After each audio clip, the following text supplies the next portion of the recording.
सभी को राम राम, जय साईं राम, जय माता दी।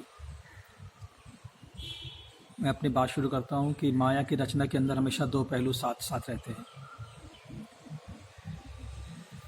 जैसे रोशनी और अंधेरा, सच झूठ, भलाई बुराई, सुख दुख, शांति अशांति। ऐसे इसी प्रकार ही सृष्टि की रचना में भक्ति और माया ये भी दो अलग अलग पहलू हैं।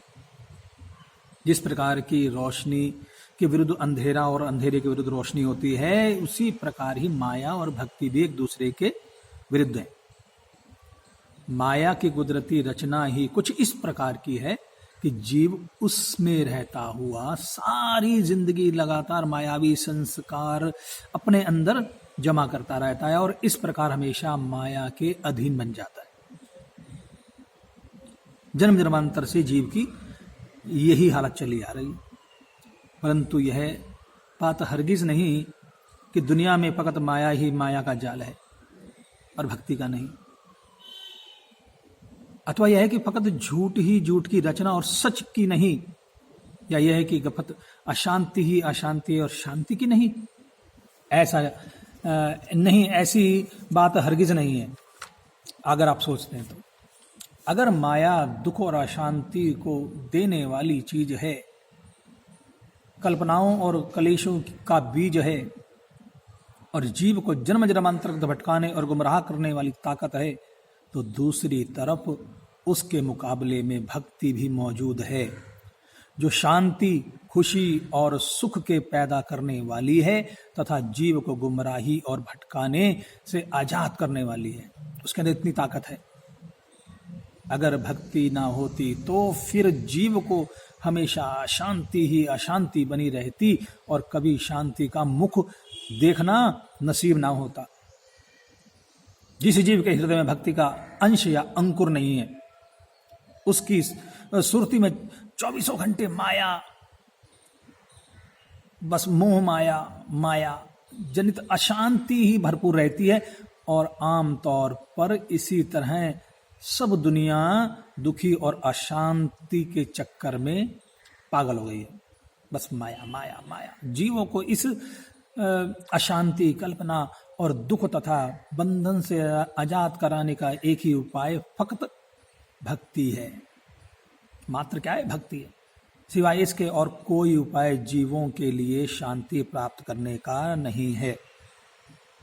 इसलिए समय समय पर जीवों को दुख, अशांति, कल्पना और कलेशों व माया के बंधन से आजाद कराने के लिए दुनिया में संतों, महापुरुषों, अवतारों और सद्गुरुओं का अवतार होता है, जो जीवों को भक्ति का सच्चा मार्ग दिखाकर मायावी कल्पनाओं और अशांति से आजाद कराते हैं। दुनिया में हर तरफ माया ही माया की रचना है।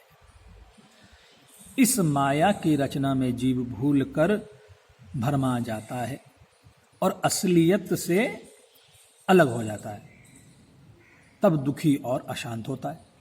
माया असल में एक प्रकार से पर्दा या गिलाफ के समान है, जो रूह पर छाया हुआ है। इस पर्दा के रूह पर आ जाने से जीव असलियत को नहीं देख सकता, किंतु बरतना भी तो आखिर इसी माया में ही है। संतों, सतगुरुओं, महापुरुषों के संग में जाकर उनकी शरण में पहुंचकर जीव असलियत की परख कर सकता है। वहां उसे हकीकत और मरफात की आंखें मिलती हैं, हकीकत की परख और समझ पैदा होती है। तभी वह जानने लगता है कि मैं असल में क्या हूं। अन्यथा इस सच्ची परख के बिना तो जीव खुद माया रूप बना हुआ है और अपने आप को यही कुछ ही मान बैठा है। माया में बरतता हुआ है जीव अपने आप को माया रूप समझकर ही सब कार्यवाही करता है। उसकी सारी भाग दौड़ फकत माया में ही सीमित रहती है, किंतु यह सब कार्यवाही उसकी गलत है। गलत फहमी और बेसमझी से बचने की युक्ति जीव को फकत संतों, सतगुरुओं के दरबार में मिलती है। यह चेतावनी जीव को और कहीं नहीं मिल सकती। यह बूझ, यह विचार, यह समझ और यह बुद्धि हमेशा सत्संग से ही प्राप्त होती है। जिसे सतगुरु का सत्संग और उनकी शरण प्राप्त हो जाए तो उसके बड़े उत्तम भाग्य। दुनिया में केवल सत्संगी सच्ची रोशनी है, सिवाय इसके सब मोह माया का अंधेरा ही अंधेरा है।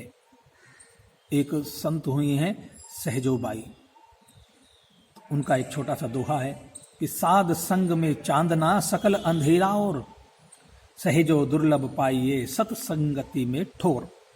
क्या अर्थ बतलाती हैं कि सिवाय सत्संग के बाकी सब अंधेरा। दुनियावी जीव है कि अंधेरे में ठोकरे खा रहे हैं। यह बात भी नहीं कि वे कोई कार्य मेहनत उद्यम और पुरुषार्थ नहीं कर रहे, मेहनत या पुरुषार्थ भी बराबर कर रहे हैं, किंतु वह सब पुरुषार्थ नफसानियत पर निर्भर होने से गलत है। उससे कोई भी रूहानी प्रयोजन सिद्ध नहीं होता, वह फकत माया की ही कार्यवाही है। यदि कोई मेहनत और पुरुषार्थ करके लाखों करोड़ों का धन एकत्र कर ले और लखपति या करोड़पति भी बन बैठे, चाहे कोई बड़ा भारी कुटुंब कबीला अथवा परिवार भी बना लेवे, किंतु मन में फिर भी अशांति रहती है, शांति और तृप्ति नहीं मिलती। लाखों करोड़ों का मालिक भी दुखी और अशांत है। बड़ी भारी इज्जत हुकूमत और मान बढ़ाई पाने वाला भी दुखी और अशांत है। बाल बच्चे कुटुंब परिवार और दोस्तों मित्रों वाला भी बड़ा दुखी और अशांत है। इससे अधिक और क्या हो, क्या इंसान खोजेगा जिसके अधिकार में लाखों करोड़ों की जायदाद, रुतबा, इज्जत, हुकूमत, पुत्र पुत्री, कुटुंब परिवार आदि सब कुछ होए। जरा उससे पूछ कर देखो कि भाई तुम्हारे मन में शांति है क्या, तो उत्तर मिलेगा कि नहीं, हमारे पास शांति कहाँ। अब सोचो कि जब उसके पास सभी दुनियावी पदार्थ एकत्रित हैं तो फिर क्यों दुखी और अशांत है। अब भला उसे किस वस्तु की कमी है, माया ही की कमी है क्या? इतनी माया और मायावी पदार्थ जमा करके भी उसे कमी का अनुभव कराएगी। जितना जोड़ेगा लगेगा कम है। माया नाम ही कमी और त्रुटि का है। यह जितनी भी अधिक होगी उतनी ही कमी का अनुभव होगा। यह माया अस्थिर, असत्य और दुखदायी है। इसका काम ही जीवों को परेशान करना है, इसलिए वह हमेशा ही जीव को दुखी और परेशान बनाए रखती है। यह हरगिज कभी जीव को शांति और तृप्ति नहीं दे सकती कि मेरे पास आज इतना आ गया तो मैं संतुष्ट हो गया, सो गया, सुबह उठते ही फिर वही शुरू। जब कभी किसी उत्तम संयोग से और ऊंचे भाग्य से ऐसा अवसर मिल जाए कि सत्पुरुषों, सतगुरुओं, संतों का संग मिल जाए और असलियत की समझ आ जाए, जीव पर महापुरुषों की दया हो जाए, तभी तो यह अशांति और कल्पनाओं से छूट सकता है, अन्यथा नहीं छूट सकता। अगर सतपुरुषों का संग नहीं मिलता तो दूसरी सूरत में यह जीव सदा मायावी धंधों में लगा रहता है और जिंदगी इसी दौड़ धूप में गुजर जाती है। मन में अशांति ही अशांति का निवास रहता है। इसी प्रकार सब जिंदगी अकारत हो जाती है। अंतकाल में फिर यह जीव चेतता भी है कि मुझे नाम, भक्ति और परमात्मा की कमाई करनी थी, जो नहीं की, किंतु तब फिर पछताने से क्या लाभ होगा। जिंदगी भर तो माया एकत्र करने में गुजार दी, करोड़ों का धन बनाया, कुटुंब परिवार बनाया, किंतु आखिर को वह सब माया ही था, माया को समर्पित था।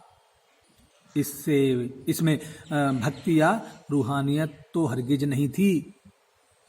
जिंदगी भर मायावी धंधे करके मरते समय फिर वही मायावी संस्कार अपने साथ ले गया और इस तरह जन्म जन्मांतर तक माया के ठोकरे खाता रहा। इसलिए कहा जाता है कि सत्संग का मिलना बड़े ही उत्तम संयोग की बात है। सतपुरुषों का सत्संग, महापुरुषों की शरण, सतगुरु दरबार का मिलना, यह कोई मामूली चीज नहीं। जिस जीव को भाग्य से ये सब साधन उपलब्ध हो जाएं, उसे चाहिए कि वह इस अवसर का पूरा पूरा लाभ उठाए। यही उसके जीवन का असली ध्येय है और यही उत्तम भाग्य की निशानी है कि सत्संग भक्ति तथा सत्पुरुषों की शरण प्राप्त हो जाए।